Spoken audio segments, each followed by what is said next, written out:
We're already back again for another war video. And the crazy part is, this is War 6. War 6. Anyway, guys, hope you're having a nice and enjoyable evening. My name's Gabsy, and we're back again for another war video. As you can see, we're already up against New York Guardians, and things have gone on the way. But before that, let's get into our previous last wars. So, before the 2 wars ago, we did come across New Avengers, and we did lose to them. It was a real struggle fest, but we lost on attack bonus. It was unfortunate, but I guess that's the way it is. But in the end, we redeemed ourselves after facing LVT in our last war, and we came victorious. So that went pretty decently well. So GG's to them. And now we're up against New York Guardians before the second war break starts. For our team, we are going to be running Negasonic Exchange Warhead, Serpent, and Fantman. And if you guessed it, that's right, we are taking Path 7. But not just Path 7, we are going to be path switching, which will be taking Path 7, where we have Attuma and Arcade, into Path 8, Red Skull, and Northstar. So as you can see, some of our members have already gone underway and started a few of their fights, so fair play to them.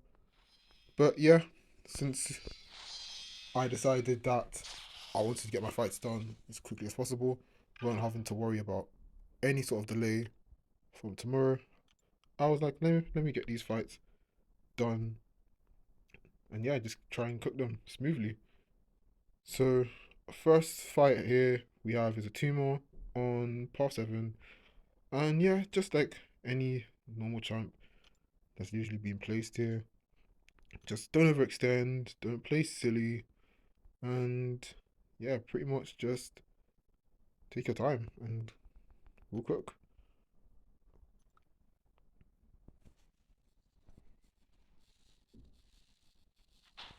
So the fight begins here, going for the parry, going for a 5-hit combo.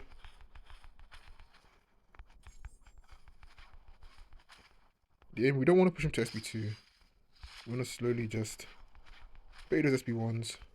He is going to be getting hydration, which is okay, because Negasonic can reduce that. And he does go in immunity, since when he has over 10 hydrations, he gets incinerate immunity. But again, it's not all bad. We just have to do a bit of some waiting, which isn't too bad. It's not all that crazy. As you can see, he's at 12 right now.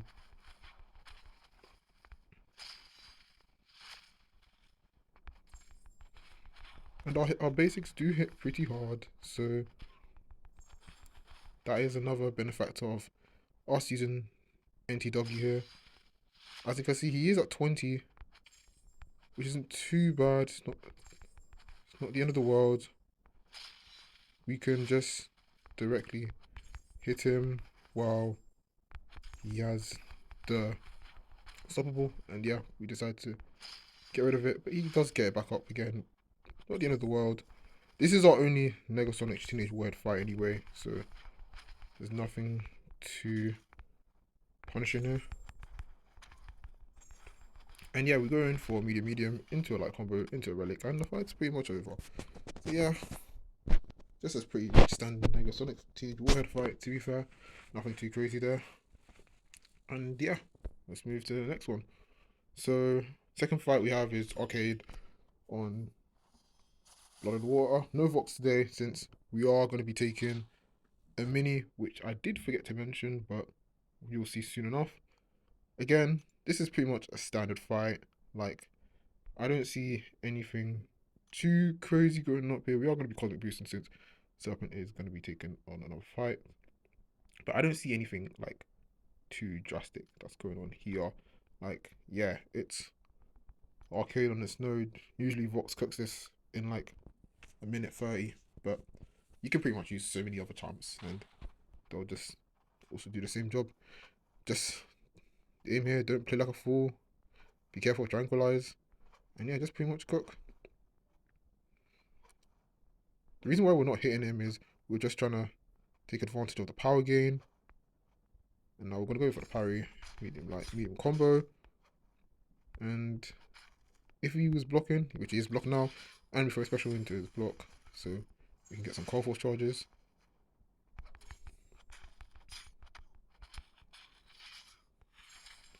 We are being mindful. We don't want to push him to SB2.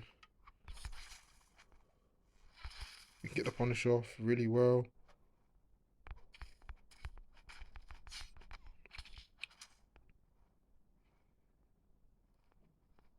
So now you're just waiting for him to for a special, which he does. Get for the bait. He has got tranquilize up, which is not ideal. We did go into the poison cloud a little bit there, so he did get a charge, but we managed to knock it down off him. He has got 2 arcade charges again, which is fine. We're just going for the heavy into relic.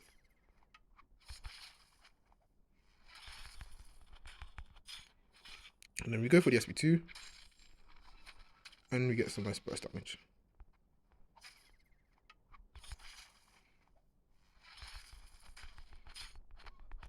So yeah, this fight itself isn't going too bad in the slightest. We are getting our power back very nicely. We're going for an SB1. And he throws a special one there, which isn't the end of the world. I mean, yeah, it could have been nasty if we got caught off guard, but we didn't.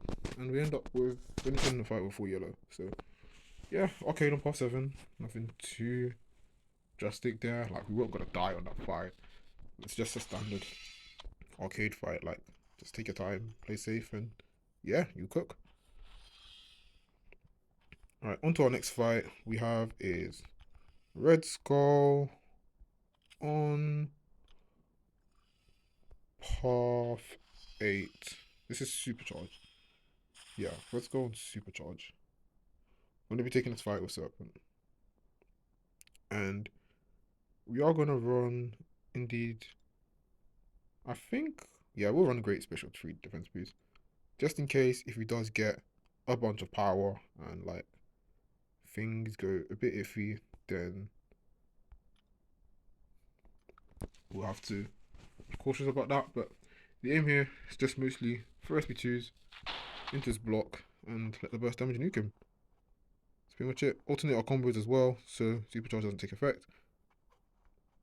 But also, we could play the long game and we just let our power gain just do the work, to be fair. And yeah, we get for SB2. I probably could have used advanced power start 1, but ideally I didn't think it was needed for this fight, to be fair.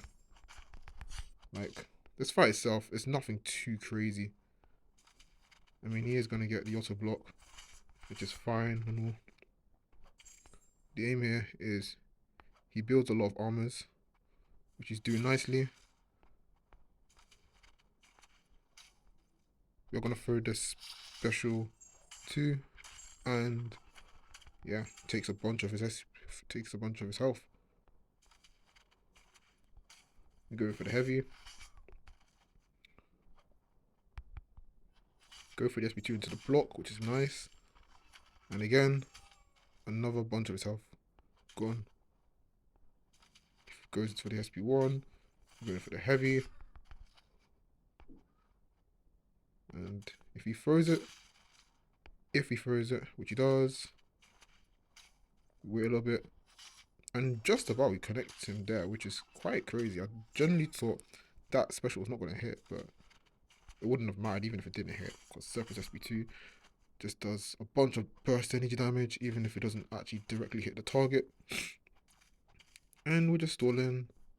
We just wait out. We are taking a bit of chip damage, which is fine. We don't manage to get the hit onto him, which is okay. We are in the corner a little bit, so we decide to throw some combos. He has got the intensify up, which is not bad. I think I am going to get an SB2 to face. or not. Instead, we're just gonna hold block, go for a combo. He is pushing red, but it's okay. We can end the fight here with a giant SB2. And yeah, that pretty much smooths the fight out. So yeah, again, nothing too crazy there. Just a simple red skull with a bunch of power gain. Now, next fight we have is Northstar on one eye, make a stand, one eye open, no mental power. We did take this fight before with Fantman. So again, this fight itself isn't going to be too ideal. It's just a standard Fantman fight, nothing too crazy. We just have to make sure that we ensure we get the tactic up, get some nice intercepts, and just don't get cornered. So he does go in for intercept. We go in for another light intercept. We do get comboed in the face, which is not too bad. We do have rage, and we are running combat combat regen, not combat power, combat regen. We do hit him, unfortunately, in the stun, which is quite bad. We should not do that again. We're trying to slow our combos out because we're going to time the make a stand node, knockdown, which we do get perfectly. And now he's in the corner. And now we're trying to bait a special one, which he throws perfectly. He is unstoppable, which is fine. We're going for the relic to refresh the tactic.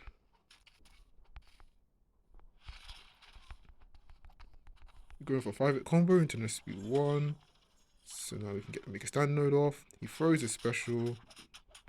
And now you just try to bait another special, which is perfect.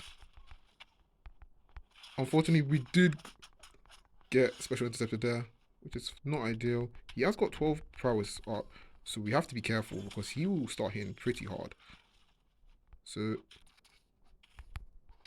we do manage to get a 5-hit combo and go for an SB2, and that takes a bunch of his HP off.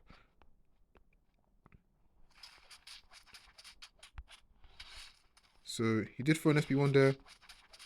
We get the punish off of the heavy, which is nice. So now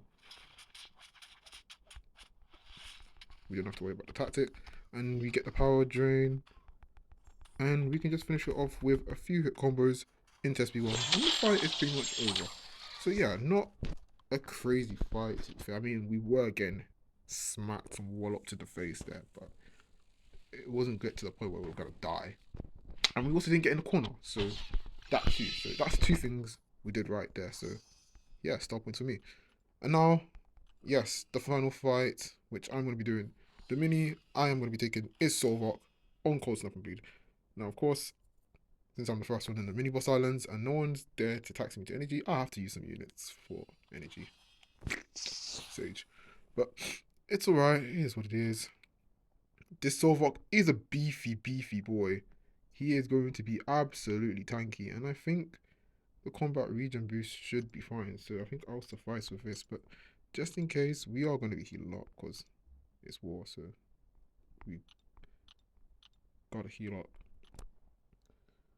But yeah, Solvarch here, very beefy boy. He is probably one of the most tankiest chumps in the game. Well, at least in the tech class. Or maybe Sentinel might be more tanky, but Solvarch is tank here. And Serpent can pretty much do this fight. The only thing we have to keep in mind is Conflictor.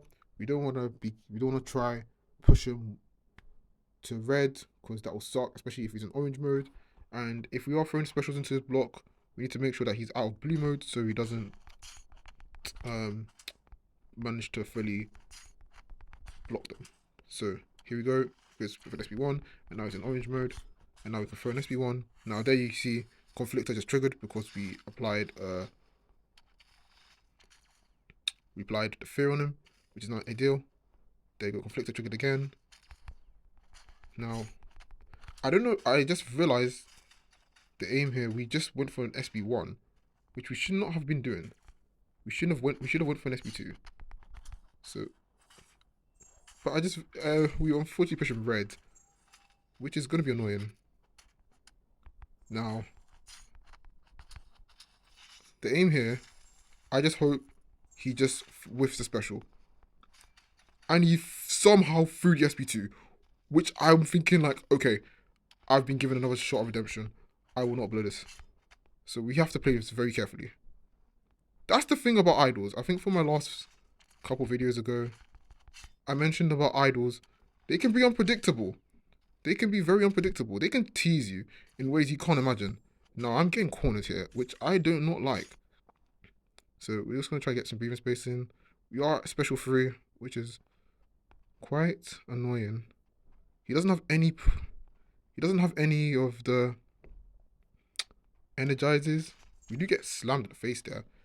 But now we're going to go for an SB3.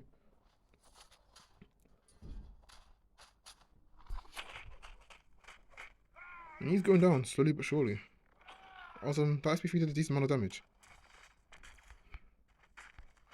Now, realistically, I shouldn't be hitting him when the bleed is up. But we're just doing it anyway. I don't know why. Don't ask me why.